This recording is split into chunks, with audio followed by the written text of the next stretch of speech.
podcast Binge Audio.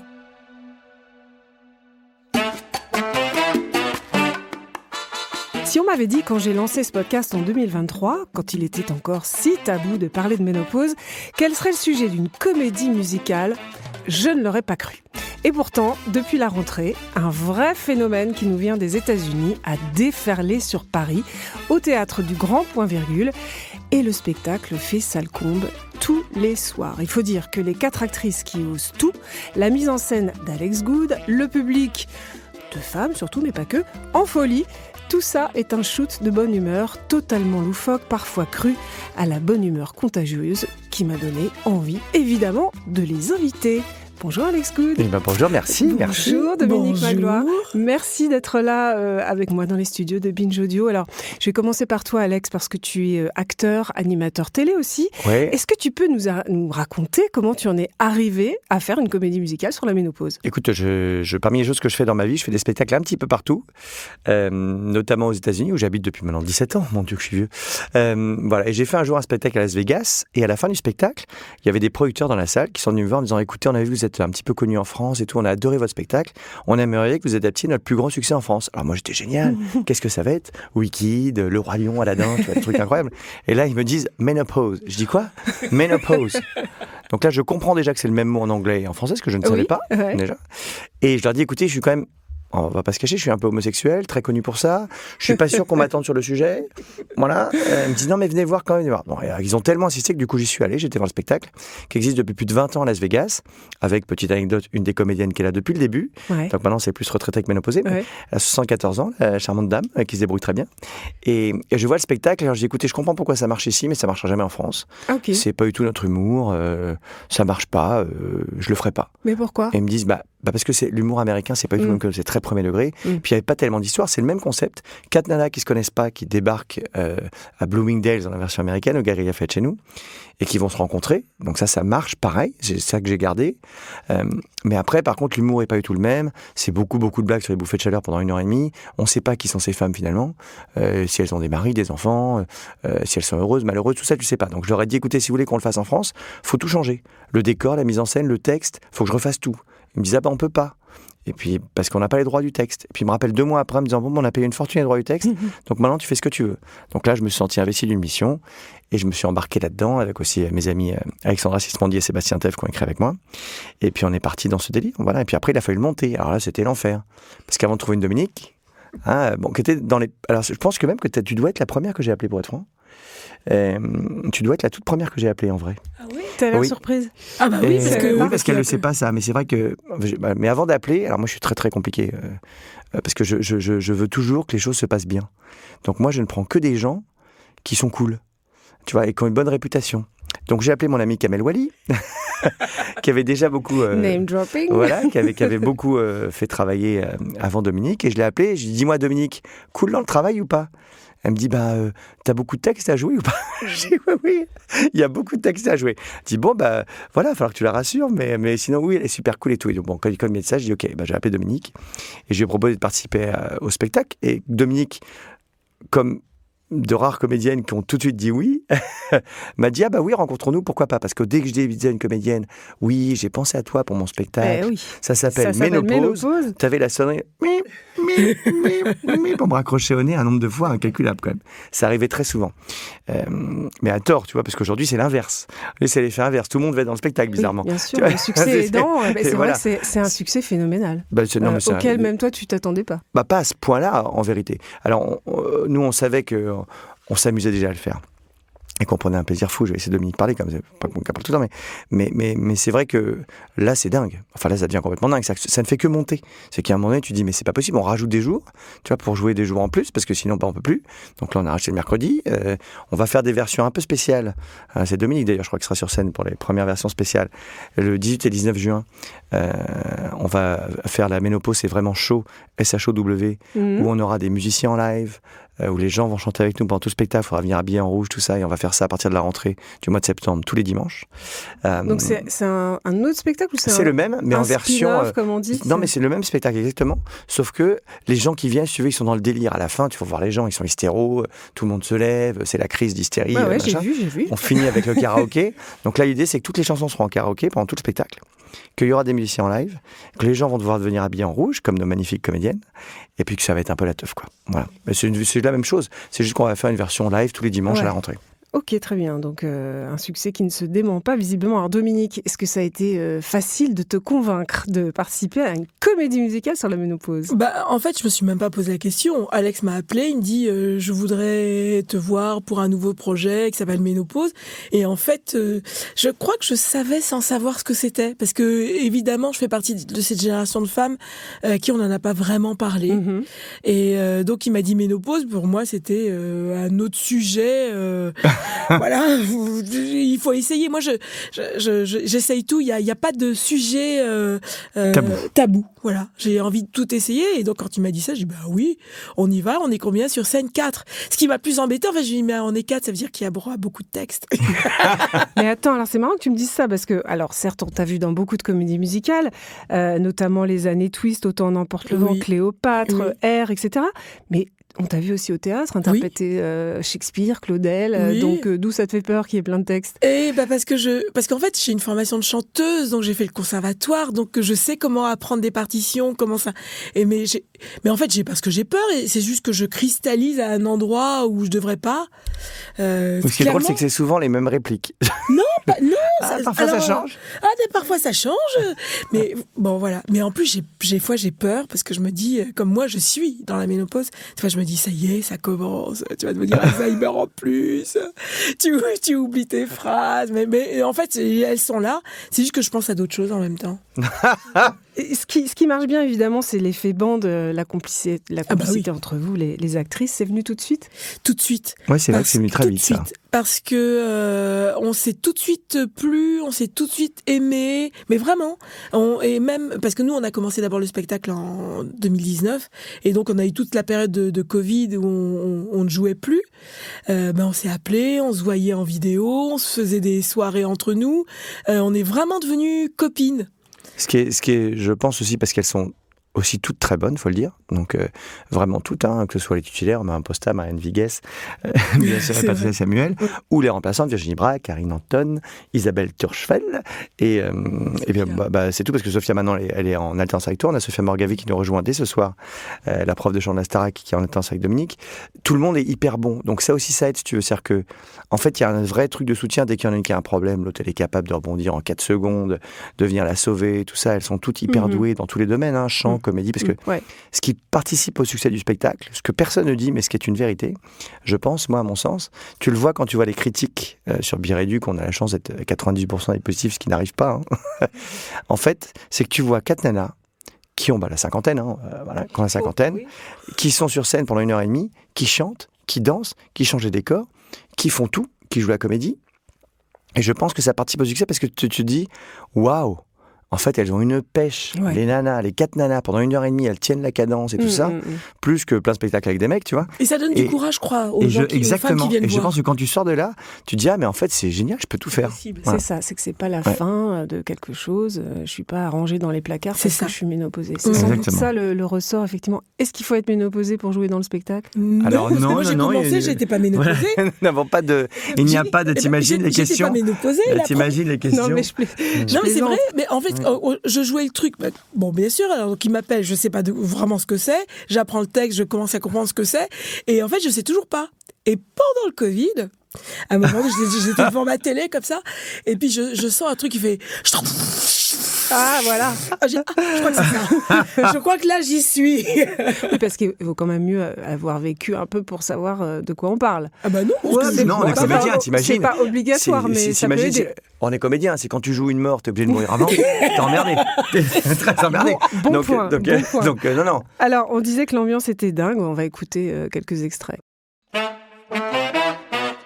Tu peux même plus boire un coup sans être sur les genoux. Vous êtes toutes vieilles comme la bajou. Sale gosse. Ménopause. La ménopause. Une comédie musicale totalement barrée. Un spectacle qui cartonne à Paris. C'est quand même complètement dingue. C'est vraiment extraordinaire, c'est aussi de l'émotion. L'âge, c'est dans la tête. Ouais, enfin surtout dans le... Mes bien chers frères, mes bien chères sœurs, retenez avec moi tout son cœur. Ça contre incontrôlable. Pas si embêtant. Moi, ça me fait de l'engrais pour mes rosiers. Oh, qu'est-ce qu'elle a, ma gueule?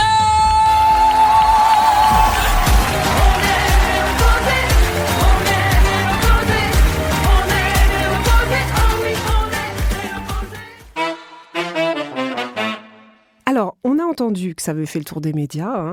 D'ailleurs, ça a permis de vulgariser ce mot, y compris dans les médias de masse, ce pourquoi je me bats, moi, depuis 1 an et demi. Pourquoi, à votre avis, un tel succès, maintenant, en 2025 ? Je pense que c'est très lié à l'époque. C'est lié à l'époque. Il y a eu MeToo, et puis les femmes, de plus en plus, prennent la liberté de parler d'elles, de ce qui leur arrive. Et la ménopause était quand même un sujet tabou, et dont on parlait pas.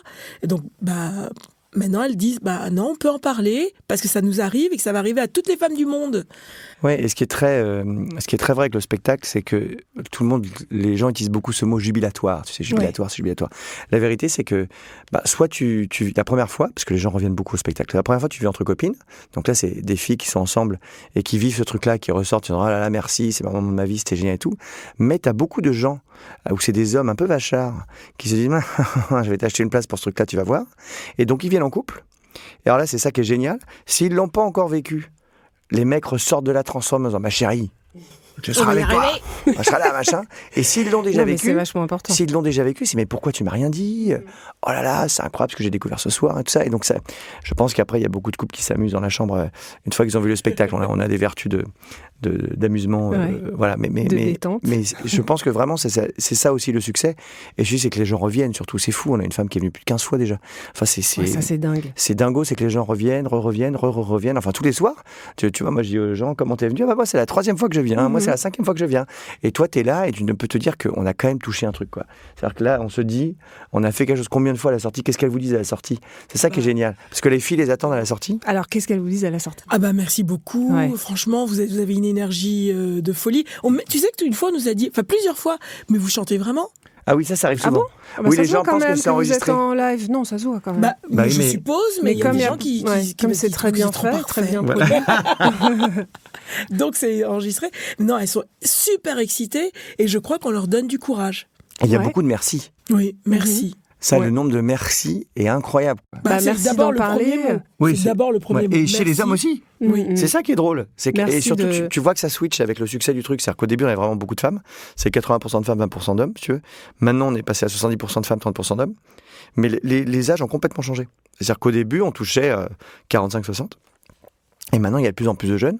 Ce qui est franchement étonnant. Tu vois, le samedi soir, il y a plein de gens de 20 ans qui viennent au spectacle. Ils disent, mais attendez, vous êtes... Enfin, vous avez de la marge encore un petit peu quand même. Tu vois, vous n'êtes pas tout de suite là. Hommes comme femmes. Hommes comme femmes et tout ça. Il y a des couples de gays qui viennent ensemble. Ouais. Je dis mais vous savez que ça vous concerne pas trop. Si, ça concerne leur mère, cher ami. Exactement. Non, les mères, les sœurs, les copines, bien sûr. tout ça. Mais je me dis bon, ils viennent que tous les deux, tu vois. Donc tu dis bon. Mais les gens viennent rire aussi. Oui. Ils viennent s'amuser. Ça, c'est vrai qu'en ce moment, ça fait du bien. C'est qu'on sait qu'on va rire. Ça fait du bien. Ça fait du bien en ce moment. C'est sûr qu'on aime bien les truc un peu sympa où on change de... Et alors, ce qui marche bien aussi, on a un petit peu entendu dans l'extrait, là, c'est des reprises de morceaux ultra populaires. Hein. Ouais, il y a Johnny, il y a Claude François, il y a Stromae. Alors, ce que tu n'imagines pas quand tu vois le spectacle, mais c'est qu'en fait, tout ça fait partie du concept. C'est-à-dire que l'idée, c'est que les femmes qui viennent nous voir, et les hommes, on gère entre 45 et 60 ans, donc on remet des chansons de leur enfance. Et c'est pour ça que tu n'as que des tubes, Claude François, Michel Sardou, tu vois que les tubes de cette époque-là.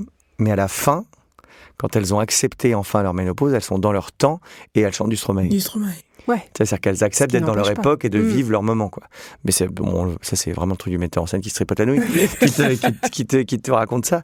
Mais c'est la vérité. Et après, c'est vrai que ces standards font que les gens ressortent de là, ils ont les chansons en tête, voilà. Oui, parce que effectivement, c'est vraiment les chansons de mon enfance. Oui. Parce que moi, j'aurais préféré des choses... Parce qu'aux États-Unis, elles ont des chansons américaines. Ouais. Donc, mais des années, du coup, 50. Non, 50. Ah bah si. Mais pas que. Des standards du rock. La version base de Ménopause. Il y a du ABBA et tout ça aussi. Oui, pas que. Non, ça c'est dans Ménopause 2. Non. Pardon. Il y en aura un Ménopause 2. Alors nous, on va pas faire Ménopause 2, je pense. On est déjà concentré sur Ménopause 1. On va déjà essayer de faire en sorte que ça dure quelques années. Ça fait 20 ans. Donc, du coup, à la fin, ça se termine par un karaoké géant, quoi. Et à la fin, c'est le karaoké parce qu'on revient un peu ces moments de fête, tu vois, tous ensemble. Alors, vous pouvez pas nous faire une petite impro, là ? Ah bah alors, elle peut te le faire. Moi, si je me mets à chanter... C'est vache le minix que je te demande. Là, comme ça... à froid. Attends, je peux te faire la musique de Claude Sardou. Pam, pam, pam, pam, pam.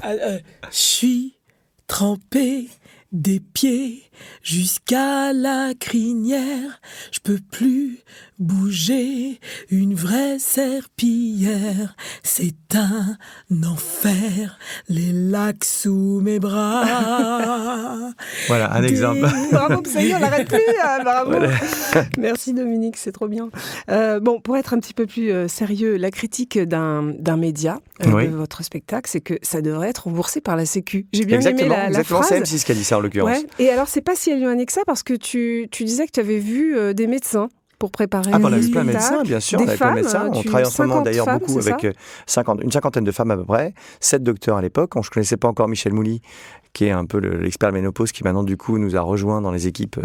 Moi je voulais des chiffres, je voulais comprendre comment ça marchait, je voulais qu'on parle d'un petit peu de tous les sujets, y compris le traitement hormonal. Maintenant, grâce à Michel, on l'a rajouté, qui a été très décrié pendant des années, et maintenant on s'est aperçu que les études étaient fausses, et donc maintenant c'est tout l'inverse, maintenant c'est plutôt recommandé. Mais c'est-à-dire que tu l'as introduit dans ton spectacle, ou c'est sur les réseaux sociaux où tu mets de l'info? C'est mis en spectacle. Non, c'est mis en spectacle. C'est dans le spectacle, le traitement hormonal, en l'occurrence, tu vois, c'est une phrase que Dominique a récupérée, qui n'était pas là avant. Mais c'est quand Michel est venu voir le spectacle, il est sorti de là, il a dit super, mais tac, il y a ça qui est pas juste, tu peux corriger ça et tout. Donc moi je corrige, je m'adapte. Voilà, et c'est intéressant. Et pour tout te dire, là, je déjeune avec le ministre de la Santé jeudi, demain. J'ai avec le ministre de la Santé demain. Très intéressant. Ça veut dire qu'il y a une prise de conscience au niveau gouvernemental. Mais d'un coup, si tu veux, tout le monde est venu. Tout le monde vient au fur et à mesure du gouvernement, ils viennent tous nous voir. Donc, non, je pense qu'il y a un truc qui se passe, qui honnêtement nous dépasse un petit peu tous. Mais tant mieux, tu vois, si on a le ministère en partenaire qui dit c'est chouette, allez voir le spectacle, si nous on aide des gens. Parce que la réalité, c'est ça, c'est que ça marche parce qu'en fait, je pense que sincèrement, on aide vraiment des gens à se sentir beaucoup mieux.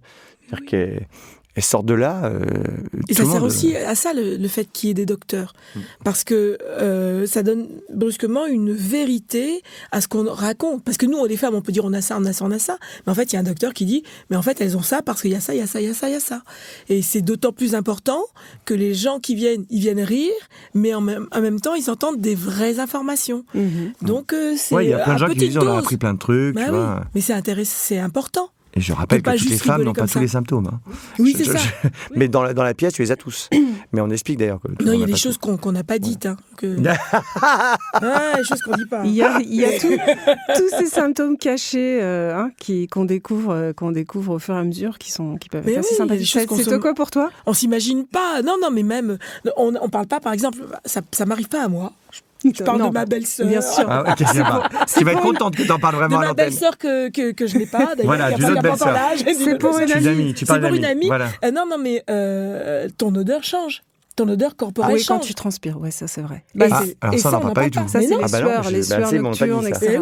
Les sueurs, on en parle, mais... Oui, mais ton odeur corporelle change, donc du coup, moi, je sens très bon, donc Non, mais ça ne veut pas dire que ça sent plus mauvais. Mais ça change, donc il faut que tu t'habitues à ça. Alex, c'est pas la première fois que tu prends fait tes causes pour une cause justement qui a besoin de visibilité, l'homosexualité, l'homoparentalité. Mais en quoi tu t'es retrouvé dans ce combat? Mais non, mais en fait, je vais te dire, moi, ça n'a pas de sens. Je dois être le metteur en scène qui est le plus à ces spectacles qui existent de la vie. Je suis là tout le temps. Bon, je leur fais les notes tous les 2-3 jours à peu près, parce que je regarde le spectacle tous les 2-3 jours, parce que je change souvent des vannes. Donc il faut que je vois si ça marche ou pas. Elles ont des changements de texte. Même encore là, alors que ça fait bien sûr, 6 mois. Toujours. La tête qu'elle fait. Mais oui, parce que quand ça commence à marcher, que c'est bien clair dans la tête et tout, dire non mais attends, j'ai un truc mieux. Attends, excuse-moi. J'ai une autre vanne. Voilà, mais donc je change pas mal de trucs de temps en temps, mais sur moi, quand je suis dans la salle et que j'entends tout le monde rire et tout, c'est quand t'es l'auteur aussi, parce que je suis aussi l'auteur, donc quand t'es l'auteur et le metteur en scène et que tu sens que t'as chopé les gens, tu vois, quand tout le monde pleure au même moment dans le spectacle, parce qu'à un moment donné où tout le monde se met à pleurer, un passage sur la maman, que j'ai écrit pour ma maman, tu vois, t'as tout un truc comme ça où toi tu prends une espèce de fierté, je le dis, tu vois, c'est pour ça que je suis souvent là, parce que quand je suis à la fin, que tu vois tout le monde qui se lève comme un seul homme, tu sais, quand c'est les saluts pour la standing ovation qu'on a 99% du temps, donc quand t'as ça et tout, pour toi c'est hyper, moi c'est incroyable, quoi. Je me dis, cool, j'ai réussi ma mission, parce que ma mission, quel que soit ce que je fais, mes émissions de télé, mes spectacles, ça, c'est toujours de me dire, bon, pendant 1h30 ou 2 heures ou une demi-heure, c'est l'émission, je veux que les gens déconnectent et passent un moment de bonheur, quoi, tu vois, de plaisir, qu'ils se concentrent sur d'autres émotions. Parce que si on se concentre sur le JT, si tu regardes BFM TV en boucle ou LCI c'est quand même beaucoup plus sympa parce qu'il y a une animatrice beaucoup plus sympathique sur LCI. Je ne vois pas ce qui vous voulait parler. Ouais. Voilà, bon, je suis nul en économie, mais voilà, bref. Voilà, je trouve que c'est agréable, tu vois, de déconnecter, de réussir ce petit exploit-là, de faire que les gens, ils finissent fous de joie, qu'ils oublient toutes leurs emmerdes, parce qu'on en a tous beaucoup, pendant 1h30. Tu vois, c'est ça la fierté de ça. Moi, j'ai une joie incroyable. À chaque fois que je suis là, je vais au spectacle. Je suis là 1 semaine sur 2, entre la France et les États-Unis. Et je vais toujours au spectacle. D'ailleurs, elles me voient dans la salle quand je suis là, c'est l'œil de Moscou. Elles sont tétanisées. Elles disent, il est en train de prendre des notes encore. Hein mais même pour nous, c'est super fort de voir les gens. Moi, ça me gêne presque de voir tous ces gens se lever. Puis après, à la fin, on ne sait plus quoi dire. On est complètement crispés. Merci. En fait, ça a un plaisir. effet cathartique, complètement. Oui. C'est-à-dire que pendant ça 1h30... nous dépasse. Nous, en tant que comédienne, on a l'habitude, ça fait un petit moment qu'on fait ce boulot, mais de systématiquement que les gens viennent comme une marée vers nous, merci. Nous, on a juste fait notre boulot, on a joué un texte, mais tu sais pourquoi aller plus loin. C'est la libération de la parole, tout simplement, qui a été tue pendant trop d'années. Ouais, et ça a été vécu de manière honteuse pendant des années. C'est pour ça qu'il y a une telle jubilation à vous voir comme ça. Alors, parfois, parler un peu cru, c'est quand même pas mal axé sur le sexe. Oui. Oh, pas tant que ça. Moi, je trouve un peu quand même. Quelques petits trucs. Non, on parle d'assèchement vaginal, on parle de baisse de libido. Il y a pas mal de petits ressorts sexuels. Des petits accessoires. Parce que vous voulez dédramatiser. En fait. Non, mais c'est surtout parce que c'est aussi pareil. Ça, pour le coup, quand tu parles du point de vue de la femme, arrête-moi Dominique si j'ai une connerie, mais enfin, vous en parlez pas beaucoup, quoi, tu vois. Le plaisir féminin, c'est comme beaucoup de choses féminines d'ailleurs. Mais de toute façon, comment ça, on n'en parle pas beaucoup ? Le plaisir féminin, tu te dis pas, tiens, tu vois, c'est rare en soirée que tu sois à table. Entre copines, on en parle beaucoup, je te rassure. Ah, mais entre copines, oui. Après, dans la sphère publique, oui. Oui, mais là, d'un coup. Mais moi, j'ai toujours été étonnée parce que le sexe, enfin, je veux dire, quand on se caresse, quand on se touche, ça gêne personne. Tu peux continuer, ça peut. Mais le sexe en lui-même, c'est une fonction, c'est plus qu'utile, c'est salvateur, en fait, pour les gens. C'est encore une fois, c'est une libération de la parole. Effectivement, on va pas le dire, mais il y a un de nos personnages qui est très coincé, même s'il a 8 enfants. Donc, t'imagines que pour avoir 8 enfants, il faut y aller dans la maison. Voilà, mais qui c'était entre guillemets, dans ce personnage-là, c'était sa fonction première. Tu vois, elle s'imaginait vraiment être une maman, ce qui évidemment s'arrête avec la ménopause. Donc, exactement. Donc pour elle, c'est une catastrophe. C'est pour elle, c'est une catastrophe. Mais surtout, il n'y a pas tellement de. Elle n'avait pas de notion de plaisir. Elle avait notion de son rôle de mère à assumer, à faire et compagnie. Et on lui dit au bout d'un moment, chérie, il serait temps de penser un peu à ta gueule quand même. Voilà. Et même à ce que ton mari s'occupe de toi et que vous amusiez aussi. Et si tu ne s'occupes pas de toi, tu peux t'amuser toute seule.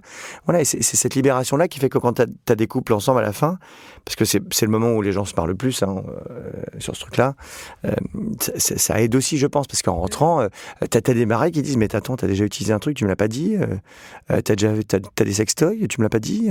Il y a plein de trucs comme ça à la sortie, tu vois, où les gens te disent, mais quand même, le sextoy, je dis, quoi, vous en avez pas? Quand moi je suis là. Et là, tu vois les deux gênés, parce que t'en as un qu'on a, mais qui sait pas que l'autre là aussi. Enfin, tu vois. Donc, c'est juste, on libère les paroles, voilà. Oui, et puis c'est un sujet. Justement, hier, je regardais, c'était un petit film de Lina sur une femme qui a 30 ans, qui a 8 enfants. Et elle dit, dans les années 50 à peu près, et puis elle dit, moi, je suis allée voir le docteur, et puis le docteur a dit, je voudrais arrêter d'avoir des enfants. Et la journaliste lui dit, alors qu'est-ce que le docteur a dit? Il a dit à mon mari qu'il fallait un peu m'abandonner, mais il n'y avait rien d'autre, quoi. Et elle a 30 ans, elle a 8 enfants, et elle ne sait pas quand est-ce que ça va s'arrêter. Et elle ne sait pas comment arrêter d'avoir du sexe et sans notion de plaisir. Enfin, et donc, heureusement qu'on avance là-dessus. On a évolué quand même. Mais c'est bien de continuer à prêcher la bonne parole, c'est sûr. Alors, Dominique, les Chinois, ils appellent cette période le deuxième printemps. La deuxième adolescence. Ça dépend, oui. Toi, ça dépend. Au Japon, c'est le printemps. Mais... Est-ce que tu l'as vécu comme un nouveau départ, toi ? Pas tout de suite. On va pas se mentir. Non, mais parce qu'il faut être honnête aussi. Alors c'est sûr qu'on peut arriver. Il y a des bonnes notions déjà d'arrêter d'avoir les règles. c'est déjà super. Wouhou, Ouais, c'est quand parce même, qu'on est quand même une sacrée libéré libération. d'une sacrée libération. Tout à fait. Mais il y a des choses dont on parle pas. Il y a tous les changements qu'on sent dans notre corps. On sait pas trop comment s'en sortir. On a mal, on a des douleurs articulaires et tout ça. Donc au début, quand on sait pas ce que c'est et qu'on en a jamais parlé, c'est compliqué. Puis quand on commence à comprendre qu'après ça, il y a possibilité d'avoir une vraie joie à retrouver son corps et à pouvoir faire ce qu'on en veut. Et bien sûr, il faut faire un peu de sport parce que sinon on a trop mal, il faut faire ceci, il faut faire cela. Mais finalement, quand j'avais 20 ans, il y avait d'autres problématiques qui étaient liées au fait que j'avais 20 ans et moins de douleur, mais... C'est très bien dit en tout cas. Et alors Alex, le prochain spectacle, c'est sur l'andropause en comédie musicale ? Exactement, oui. Oui, on fait la suite, on fait la version masculine. Est-ce que tu y penses à titre perso ? Est-ce que ça t'a amené à te poser des questions ? Parce que tu parles du corps féminin sans arrêt tous les soirs. Donc là, maintenant que je fais la version masculine, qui va voir le jour très bientôt, qui s'appellera Men en pause. Ah non, mais sérieux, il y a une version masculine ? Ah oui, ça arrive. Non, mais d'accord, je te posais la question. Ce sera très bientôt, là. J'ai quasiment fini de l'écrire, on va rentrer en casting. Alors c'est sur l'andropause. Alors, en fait, c'est plus compliqué que ça. Parce que si tu veux, en fait, il y a une différence fondamentale. Les gens comparent andropause et ménopause, mais c'est pas du tout la même chose. Non. C'est-à-dire que ménopause, ça s'arrête net. La sécrétion d'hormones féminines, ça s'arrête net. Chez l'homme, c'est la testostérone qui descend au fil des années, mais ça dure très, très, très longtemps. Donc, en fait, il n'y a pas vraiment de pause. Tu vois, ça devrait d'ailleurs s'appeler... d'ailleurs, le vrai nom, c'est DALA. C'est dégénérescence... le vrai nom de l'andropause, c'est DALA, dégénérescence de l'hormone mâle qui diminue. C'est pas vraiment une pause, c'est une diminution. Donc, c'est beaucoup plus progressif. Mais il y a des effets, évidemment, les mêmes. On retrouve... ça vient un peu plus tard chez l'homme, c'est après la soixantaine. Tu retrouves les bouffées de chaleur. Tu retrouves beaucoup plus tôt, vers la cinquantaine, les débuts de problèmes érectiles et compagnie. Voilà, mais donc, en fait, le spectacle ne sera pas que là-dessus. Parce que la réalité... c'est que déjà je ne vais pas faire exactement la même chose. J'aime bien changer un peu. Ce sera une comédie musicale ? Oui, par contre c'est la même chose. C'est une comédie musicale. Voilà, c'est vraiment C'est vrai que c'est le kiff quand même, la comédie musicale. Voilà, mais c'est vraiment ce sera vraiment la même chose. Mais déjà il y a une femme dans le spectacle. Il y a 3 hommes et une femme. Mais c'est des hommes de différents âges et qui ont les mêmes problèmes sexuels, mais pour des raisons différentes. Et ça me permet d'aborder toute la place de l'homme par rapport à la femme, la fin du patriarcat. D'ailleurs, au début, le spectacle s'appelait Patriarcatastrophe, avant que je parte sur Men en pause, mais que j'ai créé avec mon ami Jean-Jacques Thibault. Et si tu veux, c'est vraiment... Je trouve que tout est lié, quoi. Et que l'homme, aujourd'hui, il est un peu paumé, pour être franc. Il sait plus trop ce qu'il fait, il sait plus trop s'il doit aborder les femmes, pas les aborder, les draguer, pas les draguer. Il y a tout un truc de culte aussi de la performance, maintenant, avec tous ces trucs sexuels pour te doper, limite, tu vois, et pour assurer, parce que, tu sais, le monde a été complètement inversé. Je veux dire, moi, à mon époque, on se draguait pendant 5 rendez-vous, et puis après, c'était le moment où tu allais copuler et où tu étais en panique mode, parce que tu disais, putain, faut que je sois bon, quoi. Tu vois, parce que si la connexion se faisait. Maintenant, c'est complètement inversé. C'est-à-dire que le premier truc, c'est on copule. Si ça se passe bien, on va se mettre ensemble. Ça n'a aucun sens. On se connaît pas, mais c'est comme ça que ça se passe aujourd'hui, tu vois. On se met ensemble, et puis après, ça marche pas du coup. Donc on réessaye, et ça devient le truc de la culture de la consommation, tu vois. Et tu te dis, je vais mettre avec quelqu'un avec qui c'est bien, mais en fait, ça veut rien dire. Tu peux très bien rencontrer quelqu'un avec qui ça se passe très bien, où le cul est nul, mais sauf que comme ça se passe très bien, c'est un travail, et peut-être qu'au bout de 10e fois, ce sera génial. En fait, t'en sais rien. Mais maintenant, t'as plus ce truc-là, si tu veux. Donc c'est un spectacle qui se pose la question sur la sexualité masculine. Surtout, en fait. C'est vraiment sur l'homme aujourd'hui, quoi. Voilà. Et le but, un petit peu comme on fait avec Ménopause, c'est le but qu'à la fin du spectacle, tu sois l'homme 3.0, tu vois, qui comprenne un peu que le monde a changé et que c'est tant mieux. Parce que tu vas voir quand tu vas venir voir le spectacle, quand tu viendras le voir, qu'en fait, c'est terrible. Parce que moi qui ai travaillé dessus, là, du coup, qui travaille dessus, je me dis, mais en fait, les hommes sont des gros bœufs depuis des millénaires. Parfois, Alex, parfois. Non, mais c'est surtout... Non, mais c'est surtout, si tu veux, tu verras, il y a un passage dans le spectacle qui s'appelle... je te vends trop de trucs à l'avance, là. Les 10 commandements. Ouais. Mais où tu te rends compte un peu de tout ce que fait l'homme de façon assumée et normale depuis des millénaires. T'as lu quel bouquin non, mais il y en a tellement. Je peux même pas te dire. Mais non, mais parce qu'on cite des trucs partout. En fait, maintenant, c'est plus tout à fait pareil qu'avant. On n'a plus besoin de prendre le bouquin en entier. Tu tapes sur Internet ou sur des trucs d'intelligence artificielle, de me sortir des extraits qui concernent tel sujet, et j'ai des citations de plein de bouquins. Ouais. Donc, je peux plus te dire lesquels. Mais enfin, c'est comme. Et on travaille aussi avec Michel Mouly sur la version masculine. Voilà, enfin tu verras. Et on recueille des témoignages d'hommes. Ce sera dans pas très longtemps. D'accord. Avant la fin de l'année. Et Ménopause part en tournée, Oui. c'est ça? Ça va rester à Paris Ouais. et ça partira aussi en tournée. Elles se répartiront les dates entre elles, les copines, suivant ce qu'elles veulent faire. Mais oui, ça va partir en tournée pendant un petit peu de temps, pendant 2 ans minimum. Et puis ça reste à Paris jusqu'à on ne sait pas quand. Pour l'instant, ça ne s'arrête pas. Pour l'instant... Qu'est-ce qu'on vous souhaite, Dominique? Longtemps. Oui. De durer longtemps. Non, mais il y a un autre truc aussi qu'on ne dit pas, mais qui est vraiment génial. C'est-à-dire que pour les comédiennes qui font ce spectacle, parce qu'on peut arguer de tous les trucs qu'on veut, il y a une réalité vraie. C'est quand tu arrives à la cinquantaine, quand tu fais ce métier, t'es trop jeune pour jouer les grand-mères, et puis t'es un peu trop à jouer pour jouer les bimbos. Et donc c'est beaucoup plus dur de trouver des rôles, tu vois. Et là, d'un coup, tu te rends compte, ça va faire 1 an, déjà là qu'on est sur scène quasiment. On voit pas la fin, heureusement, on touche du bois, mais c'est plutôt, ça ne fait que monter.